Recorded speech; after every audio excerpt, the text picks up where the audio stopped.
Welcome back, everybody. It's Zach here, bringing you guys another fantasy football video.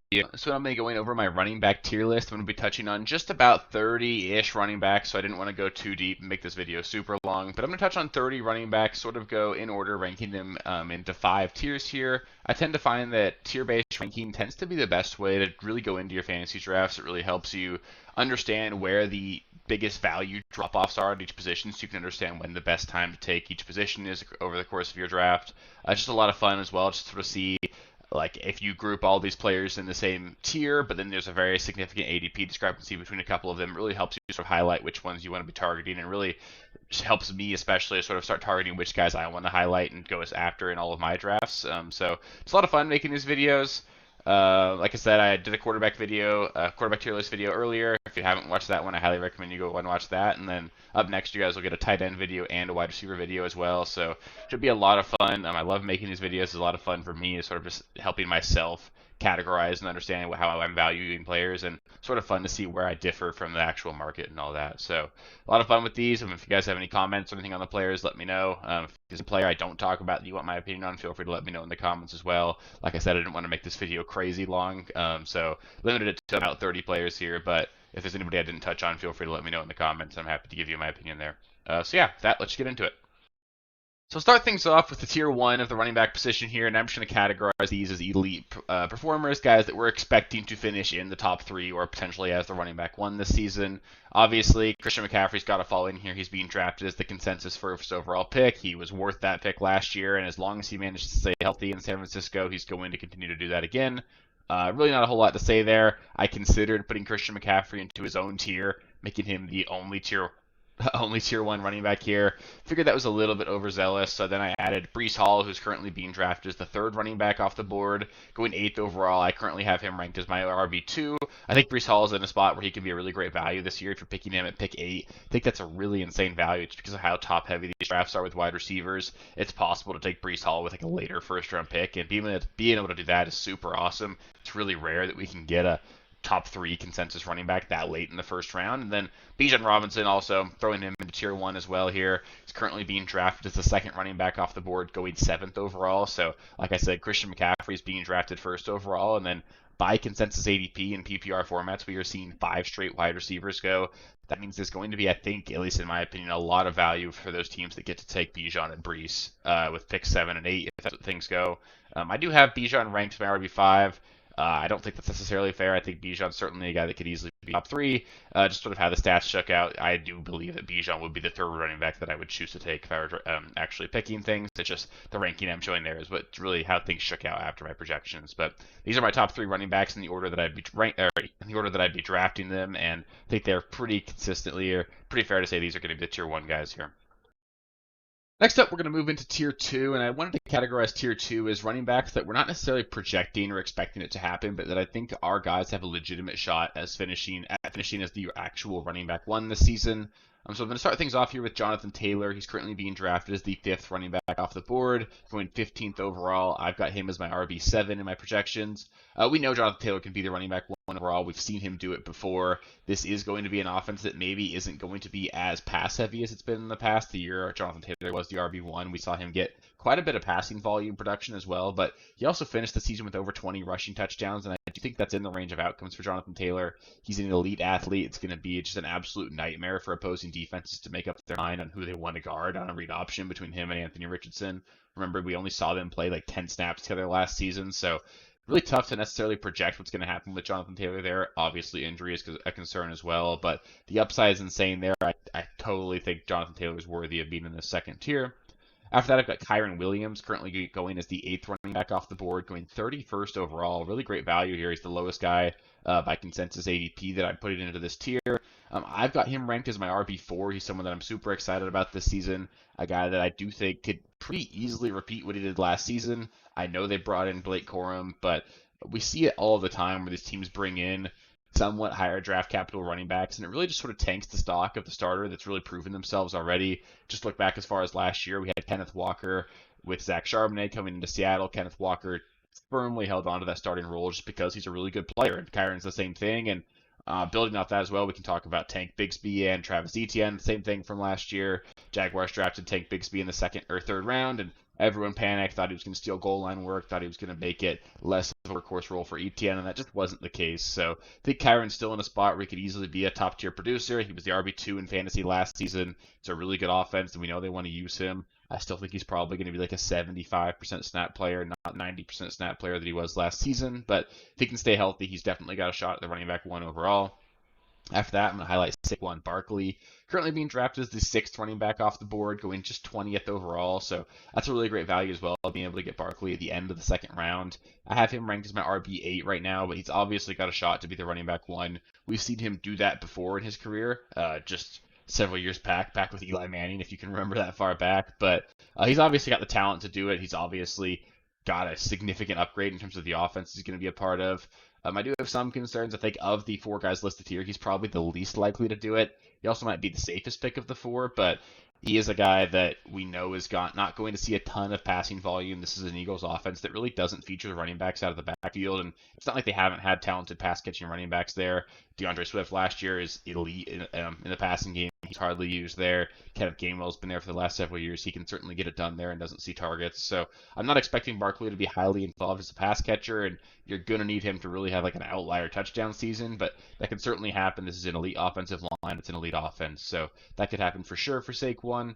And then Jahmyr Gibbs, he's just super explosive. He's currently being drafted as the RB4, going 12th overall. So being able to get him with the last pick in the 1st round is absolutely fantastic. I have him statted out as my RB6, but he's someone that we obviously know could be the RB1. He had an elite stretch over the back half of the last season where he really broke out, showed how good he can be, and I think we're going to see him be even more involved in this offense than what he was over that stretch. Obviously, David Montgomery is going to factor into this. He's going to steal some touchdowns and be annoying, but Jahmyr Gibbs is an elite player. He's going to have several 50-plus yard touchdowns this season. If a couple things break right for him, he has a couple long explosive plays and avoids injury, and this offense is as good as we think it can be.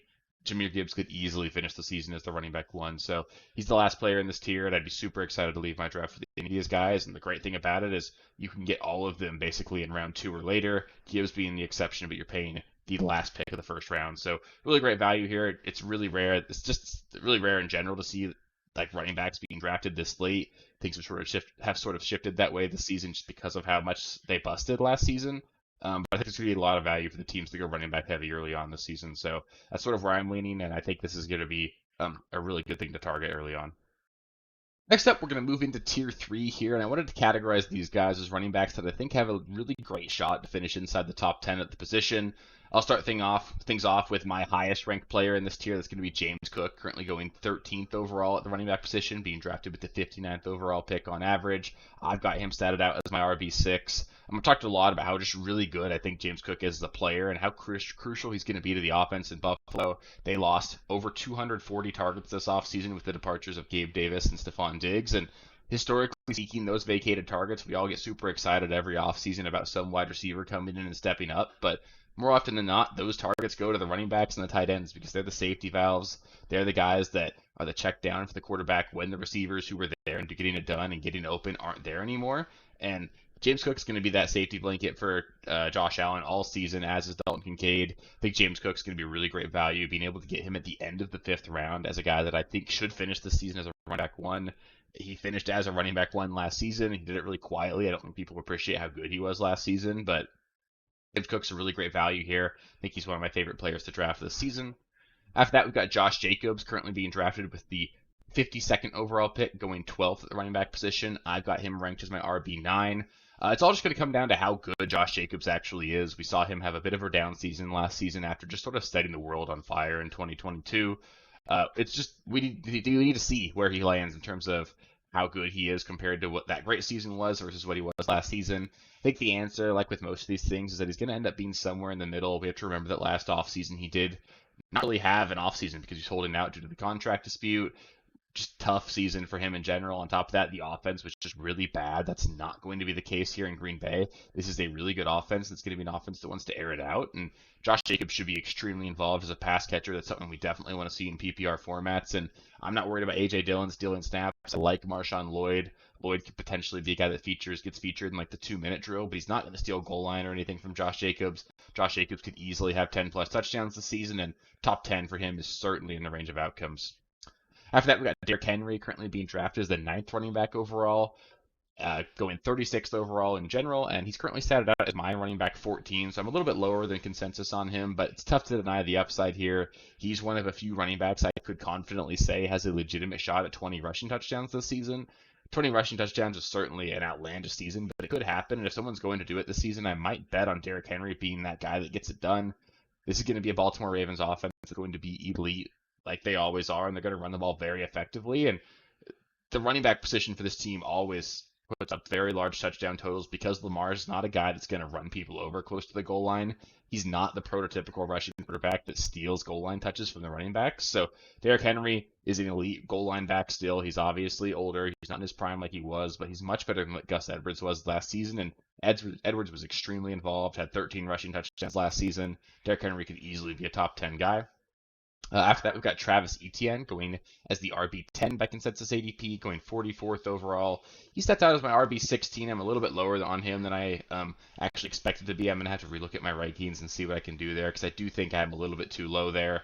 He's definitely locked in for a huge workload again. He's a guy that is a little boomer bust. He seems to get 2 yards, 2 yards, 2 yards, and then eventually goes for a 50-yard bomb. So he's a little bit inconsistent on a week-to-week basis, but over the course of the whole season, he's going to be a part of a really good offense in Jacksonville. They'll probably finish right around the fringe top 10 territory in terms of just pure offensive totals, and Etienne's simply a really good player, going to get used out of the backfield. They talked about wanting to use Tank Bigsby again this offseason. It remains to be seen if Tank Bigsby can actually step up and be a competent NFL player, because if he can't, they're going to have to keep using Etienne as a workhorse role, and Etienne could easily be a top 5 running back even, but saying he should be top 10, I think that's perfectly fair. He's got a really great ADP right now. I think it's a perfectly fine spot to be drafting him at. After that, we've got Isaiah Pacheco, currently being drafted as the 11th running back off the board, going 48th overall. He statted out as my running back 12, and he's just a good player on a really good offense. He's almost the focal point of this Chiefs offense at this point in time, and he's just a really good player. He's a really solid pick. I don't think he's got a shot to be top 5 because they're not going to just throw the ball to him 100 times. He's not going to be a guy that puts up 15, 20 touchdowns, but he's going to be a guy that sees 15 to 20 touches over the course of every single week, and he's a part of a good enough offense that he's going to have some spike performances as well. So I definitely like him. Keep an eye out to see if they bring back Jerick McKinnon or anything there. We could see a little bit more receiving usage for him this season, but in general, I think we're looking at like a low-end running back 1 finish, high-end running back 2 finish for Pacheco, and I think that's a perfectly fair ADP based off where he's being drafted right now. After that, we've got Rachaad White, currently being drafted as the RB15, going 64th overall. I have him statted out as my RB10. I like Rachaad White. I think he's going to be a guy that's going to be super involved.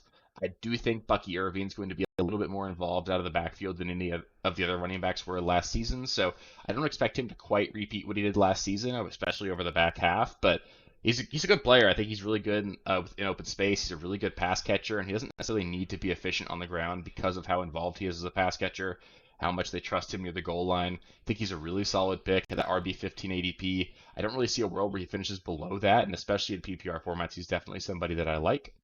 And then probably the steal of this tier here is someone I had to highlight. It's going to be Raheem Mostert. He's currently being drafted as the 28th running back off the board, going 97th overall. I have him statted out as my RB11. He's a guy that I still do anticipate being the lead running back in Miami. I think a lot of people are just assuming that Devon Achane is going to step into that workhorse role, and Devon Achane is just simply not built from a physical standpoint to take a beating like that. He's not a guy that's going to get 15 to 20 touches a week, and we saw Mostert absolutely excel in this role last season. I still think Mostert's the goal line guy for this team as well. We know this is going to be a really good Miami Dolphins offense, and as long as Mostert stays healthy, he's obviously got a shot to finish top 10. We saw him finish as the RB2 on the season last year. Saying he's got a shot to be top 10 is certainly not outrageous, given that he just kind of came off a year where he did it, and his ADP is ridiculous. If he stays as the RB28, I'm going to leave like every single draft I do with him. The upside's insane there. We know he can do it again, and I think he's just a really great value where he's being drafted right now. And if he gets hurt and doesn't work out for you, then it doesn't really matter because you're spending a 9th round draft pick on him. So I love Mostert, the value there. I think all of these guys are going to be really solid picks, but my favorites in this tier are obviously going to be James Cook and Raheem Mostert, and then after that, I think Travis Etienne and Isaiah Pacheco are just like the really safe picks, and then there's a lot of a bit of a wider range of outcomes for guys like Derrick Henry, Josh Jacobs, and Rachaad White. Next up, we've got tier 4 here. These are guys that I'm just sort of expecting to finish in that RB2 category. I'll start things out with Najee Harris. He's currently being drafted as the 22nd running back off the board. He actually stats out as my RB13. I wanted to point out Najee Harris is a pretty good value here. He actually performed really well over the back half of the last season. He did it 2 seasons ago as well. He seems to be a guy that gets better and better as the season goes on. And the thing I wanted to point out is that after the Steelers made the offensive coordinator change away from Matt Canada, we saw Najee Harris see 18.8 touches per game compared to Jaylen Warren's 13 touches per game. That's why I'm significantly higher on Najee Harris than I am Jaylen Warren. And Najee Harris is clearly a guy that can get it done and take a large workload. And the arrival of Arthur Smith as the offensive coordinator here in Pittsburgh really tells me that this is a team that wants to run the ball. And for all his faults and wacky usage, Arthur Smith is a guy that does always create a really effective running game. Obviously, date back to his days in Tennessee where he was awesome with Derrick Henry. And then on top of that, he had a really great season in Atlanta where Tyler Algier broke the rookie rushing record there. Last season, on top of that, you had Algier and Bijan both be extremely effective on the ground. I think Najee Harris is in line for a big workload. This offense should be better, and I think his ADP is just way too low right now. So I do like Najee quite a bit. Super safe pick as well. Kenneth Walker, really safe pick here as well. Currently being drafted as the 17th running back off the boards. He comes in as my running back 15. This is just a Seattle offense. It's going to be pretty good. We know Kenneth Walker is a really good player. He's someone that obviously is a bit boomer bust just because of the nature of his running style. He's someone that sort of like Travis Etienne, where he gets 1 or 2 yards over and over, and then he eventually pops one. So if you don't get that, he's a tough guy to roster. But if he's your running back 2 or 3, I think that's a really great spot to have him. He's definitely a great player. After that, we got David Montgomery, currently being drafted as the 19th running back off the board. I've got him ranked as my running back 22 right now, so unfortunately, I can't say that I think David Montgomery is like a steal a steal of the draft, like I felt like he was last season. Really worked out for us last season, but I think he's being drafted pretty fairly here. The upside really just isn't there for me unless Jahmyr Gibbs ends up missing time. Gibbs is going to be a guy that's going to see the majority of the work in this offense, but Montgomery's still got a shot at 10 touchdowns. He's a good player, but you're going to need a touchdown every single week for yourself to be happy with him unless Jahmyr Gibbs goes down. Joe Mixon, he's another guy that I expect to finish as a running back 2 here. He's currently being drafted as the RB 14. Stats in as my running back 23, so I don't find myself drafting a lot of him. The coaching staff's been pretty vocal about potentially wanting to use Dameon Pierce as well. I don't necessarily know how legitimate that is, but I'm a little bit scared of it because Joe Mixon's never been a highly efficient player. This is also going to be a team that's going to throw the ball a ton, especially near the goal line as well. So I don't think you're going to see a ton of rushing volume or a ton of rushing touchdowns this season, and that means you're going to need Mixon to get all the work for him to pay off at this ADP, as good as I think this Texans offense is going to be. Just a little bit scared there with Joe Mixon. Then we got Zach Moss coming in as the RB26 by ADP. Stats out as my RB17. I love Zach Moss this year. He's probably a guy that I'm going to target and draft quite a bit. He's a guy that actually is one of the better pass protectors at the running back position in the entire NFL per PFF. He was actually the best pass protecting running back in the NFL last season. That's something that Chase Brown was absolutely horrific at last season. And if you just think about it, you're the Bengals. You've got Joe Burrow coming off of a season where he was injured. I know Chase Brown's the more explosive player, the guy that maybe they will want to see in the 2-minute drill, but I don't think the Bengals are going to want an unproven pass protecting running back there very often with Joe Burrow. I think Zach Moss was brought in specifically for that purpose and is just a guy that can get it done, sort of like what Joe Mixon did, but cheaper. Zach Moss is going to get a ton of work here. He's just going to be Joe Mixon light, and he's costing you a 8th round draft pick. So I love Zach Moss right now. After that, we've got James Conner, currently being drafted as the RB27. He's out as my RB21. The issue with James Conner is just that we know he's going to miss some time, but this Cardinals offense should be a lot better than it was last season. Trey Benson will spell him some, but we saw other running backs get involved a little bit last season as well. This is James Conner's job, at least this season, and he should be at least a part of a better offense this season. So I still like the value on James Conner, but I actually like the value on Trey Benson as well. After that, we've got Alvin Kamara, currently being drafted as the RB16. He stats out as my RB22. A little bit lower on consensus than him, just because I don't think Kamara is honestly that good anymore. We've heard a lot of reports that the Saints offense is going to look a lot more modern than it was last season. We're going to see a lot more motion, a lot more usage out of the backfield for guys like Taysom Hill. I think on top of that we could see Kendre Miller get more and more involved. So I'm a little bit scared about the ADP of Alvin Kamara. 73rd overall. I don't really necessarily have a problem with that, but you're going to need a lot of PPR volume for him to perform at a high level, and I just think he's past his prime. I don't think we're going to see vintage Kamara anymore, so you're going to need like a repeat of last season for him to pay off there. And then last, I've got to talk about Devon Achane, currently being drafted as the RB7 right now. He stats out as my RB27.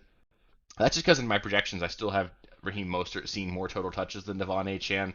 I think the hype on Devon Achane, while warranted, because of how talented of a player he is, it's gotten a little bit too out of proportion. I don't see a world where he gets the volume he needs to end up being that reliable RB1 for you guys. And if he ends up getting that volume, he's probably going to get hurt. So I love the player. I'm bummed that I'm not in on him at his ADP, but I'm just not. I don't see myself drafting any Achane, and I think I would need him to be my RB2 or even RB3 for myself to feel comfortable with him. And you're taking him as a late second round draft pick, so he's just the cost is way too high. I can't do it. I don't see myself drafting Achane anywhere near this ADP. If he fell to the fourth or fifth round, I'd be in. But like of all the guys on this list, like I prefer Najee Harris on this list to him. I prefer Kenneth Walker to him. I think I prefer Zach Moss to Devon Achane. And these are all guys that are being drafted significantly later. I could even go up into tier 3. All those guys are being drafted Achane. I prefer all of them over Achane. So I just don't see it with Achane this year. I love the player. He's going to have a couple week winning performances, but over the course of the whole season, I think you need a Mostert injury and for him to stay healthy for this to pay off. And the last tier I wanted to highlight is what I'm going to call the running back dead zone. We sort of see this every year. We get into like the later rounds where there's still technically starting running backs available, but they're not guys that have proven they can be good players in the NFL, or they have some significant red flags that have really caused them to fall in the draft. And these are guys that historically they have a pretty low hit rate. But when they do hit, there is actually a pretty good payoff on it. So I'm not afraid of taking running backs in the running back dead zone, but I think all of these guys belong here. Start things off with Zamir White, currently being drafted as the RB23. He's my RB25. My concern here is just the offense. The offense is going to be really bad, and we don't really know how good Zamir White is. He was really great over a 4-game stretch last season.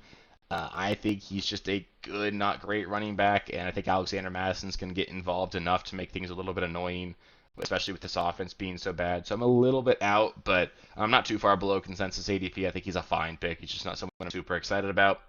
At that, we got Brian Robinson being drafted as the RB34. I have him ranked as my RB20. I actually think Brian Robinson's a pretty good value. He finished in the top 24 last season. He's a pretty good player, and we know he's going to get the goal line role here in this offense. Obviously, Austin Ekeler is going to be the pass catcher, but Brian Robinson's a good enough player. There's at least reason for optimism that this offense could be better than it's been in the past as well. Obviously, hinging on Jaden Daniels and how he performs, but mobile quarterbacks obviously aren't good for running backs that catch the ball, especially, but that's never been what Brian Robinson does. So I think Brian Robinson should still have plenty of scoring opportunities. He stats out as my RB20. I think he's a really great pick where he's being drafted right now. We've got Tony Pollard currently being drafted as the RB29. For those of you who don't know, he signed a deal with the Tennessee Titans this offseason. I currently have him ranked as my RB41. I think it's just going to be like a pure 50-50 split between him and Spears. They've sort of said that the two of them are interchangeable, and for fantasy, that's just a nightmare. I don't think the Titans' offense is going to be very good, and I really don't see myself drafting any Tony Pollard this season. Next, we got DeAndre Swift, currently being drafted as the 21st running back off the board. He sats out as my running back 26. Again, for those of you who don't know, he signed a deal with the Chicago Bears in free agency this offseason, and it's actually a decent landing spot here. I'm a little bit below ADP. I do think Roschon Johnson's going to be involved. It's going to be a 2 running back backfield, but Swift's the guy that should be involved pretty heavily as a pass catcher. Rookie quarterbacks, they do limit the ceiling for running backs in general, but they're not necessarily a death nail. I think there's definitely a case here where DeAndre Swift ends up paying off as his ADP. I'm a little below consensus, but I like the player. I think it's a perfectly fine draft pick there. Gus Edwards, currently being drafted as the RB36, actually stats out as my RB19. That's probably too high. I'm going to have to evaluate that as we get closer and closer to that real start of the NFL season, because we're going to hear more reports out of training camp. We'll hear stuff about Kimani Vidal. It's always possible they sign another running back here, but if they stay as they are, Gus Edwards is in line for a big workload and a run-heavy offense, and he'll probably score 10 touchdowns, so that's probably going to make him a top 24 guy. So I think he's a good pick where he's being picked right now, but I expect there to be some movement in that running back room. So right now it's fine, but just stay tuned on that one. That one could change quite a bit. After that, we've got Devin Singletary, RB33 by ADP. He sums out as my RB32. He is in line to be the starting running back for the New York Giants this season. Obviously not a very good offense. They should be at least maybe a little bit better than they were last season with the arrivals of Malik Nabers and return of Daniel Jones. So we could see some slightly better performance out of this Giants offense than we saw last season, but It's just tough with Singletary. I don't hate the ADP. He's a starting running back. You're getting him in the 10th round, so that's perfectly fine by me, but I don't think he's going to be a guy that has real upside. Like I said, this is a bad offense. You're going to need a lot of passing volume for him to potentially actually have a high ceiling, and I don't see Daniel Jones suddenly being a guy that's going to check it down to the running back 10 times a game. So don't love the value just because I don't think there's much of a ceiling, but if you go like RB0, I think Devin Singletary is certainly a guy that could get you by for the first 6 weeks of the season. Next, I got Jaylen Warren, currently being drafted as the RB24. He comes out as my RB28. The reason for that's just because I did give Najee Harris a slight lean in the total touches department. Like I said, after the offensive coordinator changed last season, Najee Harris sort of dominated touches relative to Jaylen Warren last season.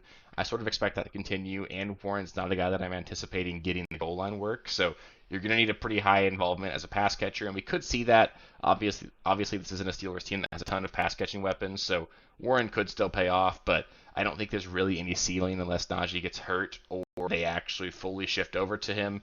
Certainly could happen, but I'm not projecting it. But again, I don't hate the ADP. He's being drafted in the 7th round if you wanted to, or 8th round if you want to take him there. I don't think he's going to burn you, and he does have upside. He's a talented player. After that, I've got Jonathan Brooks currently being drafted as the RB25. He's currently ranked as my RB34.